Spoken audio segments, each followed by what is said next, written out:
Hello friends, welcome to my channel. I am Dr. Yashashwini Trivedi, practicing as consultant gynecologist, Utkarsh hospital Kanpur नगर।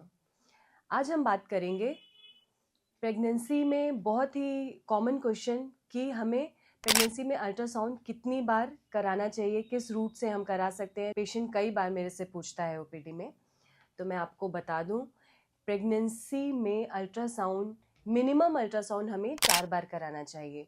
उनके दिमाग में ये भी question होता है कि अल्ट्रासाउंड सेफ मोडालिटी है कि नहीं। कई बार डॉक्टर कई बार रिपीटेडली अल्ट्रासाउंड करवाते हैं, तो क्या इससे बेबी को कोई हानि तो नहीं पहुंचती? तो ऐसा बिल्कुल भी नहीं है। Ultrasound is the safest modality in the pregnancy. Ultrasound की किरणों से बेबी में कोई भी प्रभाव नहीं पड़ता है। इन 4 अल्ट्रासाउंड में जो सबसे पहला अल्ट्रासाउंड है वो अराउंड 7 वीक करवाना चाहिए, जिसको डेटिंग स्कैन भी बोला जाता है। जैसे कि इसके नाम से ही पता चलता है, डेटिंग स्कैन जिन प्रेग्नेंट महिलाओं को अपना आखिरी पीरियड समय सही से नहीं पता होता है या जिनके पीरियड इरेगुलर होते हैं, उनकी डेट कंफर्म करने के लिए हम इस स्कैन का यूज़ करते हैं। दूसरी बात, इस स्कैन से 6 वीक 7 वीक डेटिंग स्कैन से हम number of pregnancy like twin pregnancy या ट्रिपलेट प्रेगनेंसी का पता कर सकते हैं।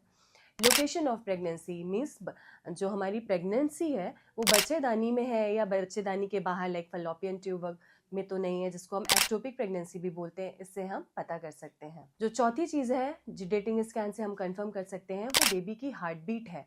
कभी कभी ट्रांस एब्डोमिनल स्कैन में हार्ट बीट बहुत कंफर्म नहीं होती, तो उसको कंफर्म करने के लिए और क्लियरिटी के लिए हम ट्रांस वजाइनल स्कैन कर सकते हैं।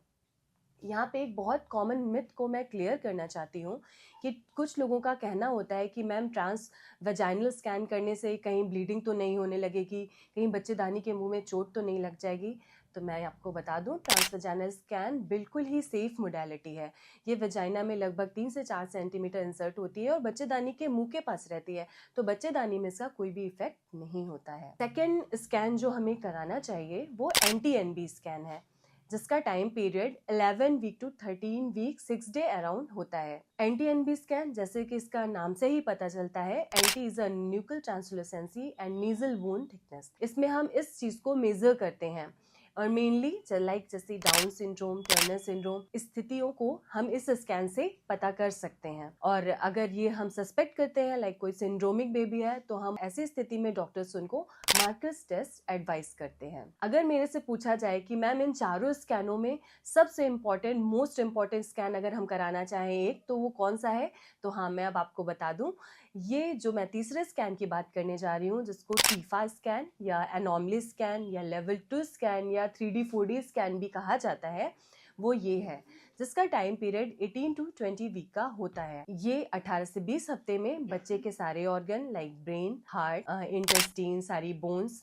अच्छे से डेवलप हो जाती हैं, जिसको हम स्कैन से देखकर ये पता कर लेते हैं कि बच्चे में कोई जन्मजात विसंगति तो नहीं है। चौथे स्कैन की अगर हम बात करें तो वो है कलर डॉपलर स्कैन, जो कि अराउंड हम इसका कोई टाइम पीरियड फिक्स नहीं होता, around 34 week 8 month to 8.5 month में हम इसका कलर डॉपलर करा सकते हैं, जिसमें बेबी के अंदर कितना रक्त प्रवाह जा रहा है ये हम पता करते हैं। अंत में मैं आपको ये बताना चाहती हूँ, कोई भी प्रेगनेंसी एक जैसी नहीं होती, कोई भी प्रेग्नेंट फीमेल एक जैसी नहीं होती। ये 4 स्कैन उन स्थितियों के लिए इम्पोर्टेंट है जब बेबी और मदर बिल्कुल ही नॉर्मल हो।